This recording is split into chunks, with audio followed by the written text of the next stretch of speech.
In 1964, my grandfather, Appa Willie Godun Sr., Panik, he was invited by archaeologists and anthropologists from Brown University.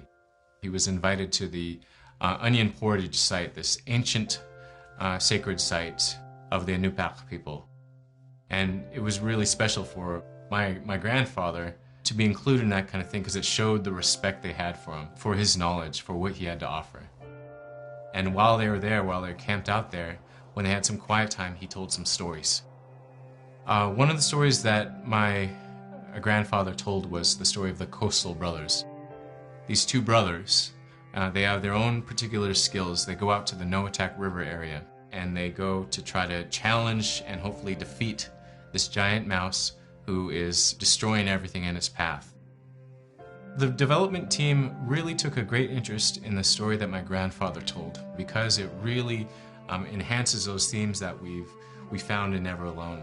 One of interdependence, another of Inupiaq values, love of our elders and of our land and of our traditions. I mean, it helped to really bring that out, and so that's one reason why it really captivated the interest of the team.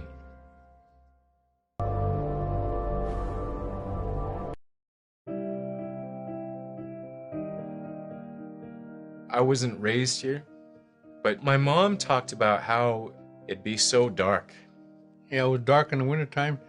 In December 21st, we see the sun for about 3 hours, The rest is dark. So the days start to get longer right after that, shortly after that. My mom, in her story, she says the real people come out. Everyone comes alive just because they've been inside so long. I'm always happy when spring is here because the caribou are migrating north. The bears are coming out of hibernation. Rabbits and stuff, they're all over the place. And they're not hiding under the snow anymore. Like the elders used to tell me, as soon as they saw those snow buntings, the small birds, the new season would start for gathering food. They knew they'd be happy because fresh food is starting to come around. We'd be getting geese eggs or seagull eggs or any kind of duck eggs. We'd go camping in the early spring, go out with dog teams when I was a kid to a spring camp, and it was anywhere that my folks thought that we can get the most food. Right here in the peninsula, we'd walk back from our camp and hunt muskrats, and my mom would dry the skins. And so it's a time of just all the gathering activities, all the busyness. It's when the life really springs up again.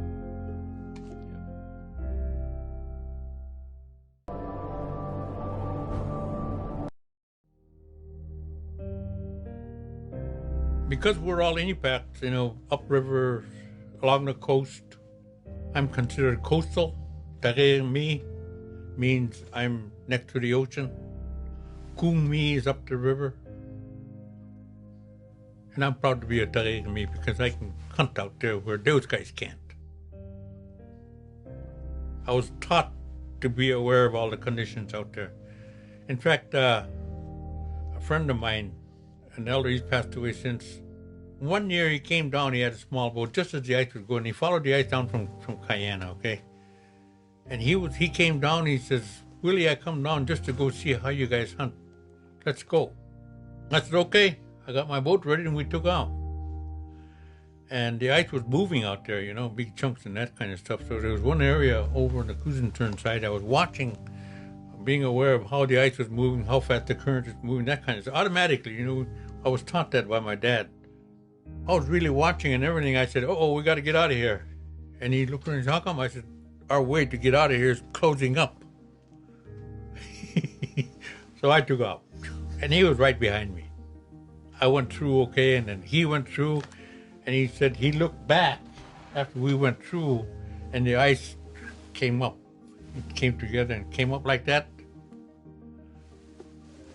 And he shook his head when we came back, and he said, I will never question the price of seed oil again.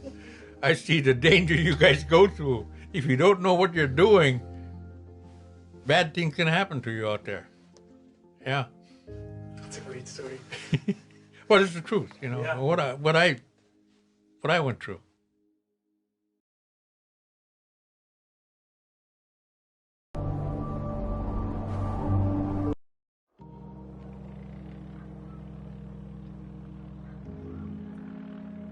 That's my dad.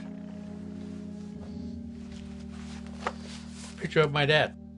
Appa Willie, my grandfather Willie, he was a respected hunter, so he was the provider for the large family. My father embodied all the Inupiaq values. He used them all as much as he can every day, and he loved to talk to people. He shared a lot of stuff that he got from out, whether it be out in the ocean or in land. He shared with people. We all loved him because he treated us with respect, all of us kids. When we followed him, when I started to follow him with John to go hunt out in the ocean out here, he would talk to us while we're hunting and point things out to us. You know, how to expect things, how to do things out in the country, or... He teaches how to set traps, where to put the traps, how to bait them. My dad was born and raised in Selwick. He grew up in springtime and summertime using a kayak. And they can go on days on a kayak. So he taught us all that about hunting seals, bearded seals, and then hunting beluga also. You know, he showed us how. I never forget my dad. Every time he said something, I honor what he say. I remember he'd wake me up after early in the morning, 5 o'clock, when it's still dark. He'd kiss me in his cheek, wake me up. I remember he said, "Bye, John, you behave now." I'll never forget that. So one day he did that. He said, "If anything happened to me, I want you to take care of Mom," like I did. But I see the affection there and the bond he had with me. He taught me.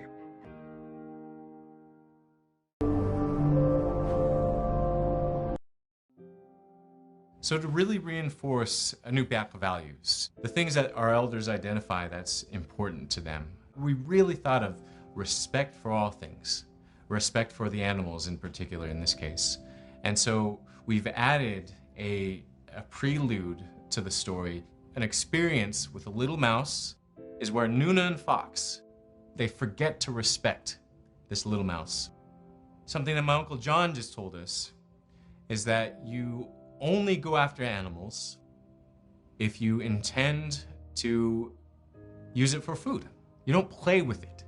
You don't mess around with it or tease it, even if it's all in fun. Well, once Nuna and Fox defeat the giant mouse, that's when they learn their lesson, where the mouse comes back to them, their little mouse, their friend. And this story really, it's about respect for all things, respecting all animals all the time, never forgetting to respect them. And that's an essential Inupiaq value. It's one of the key things that our elders always talk about.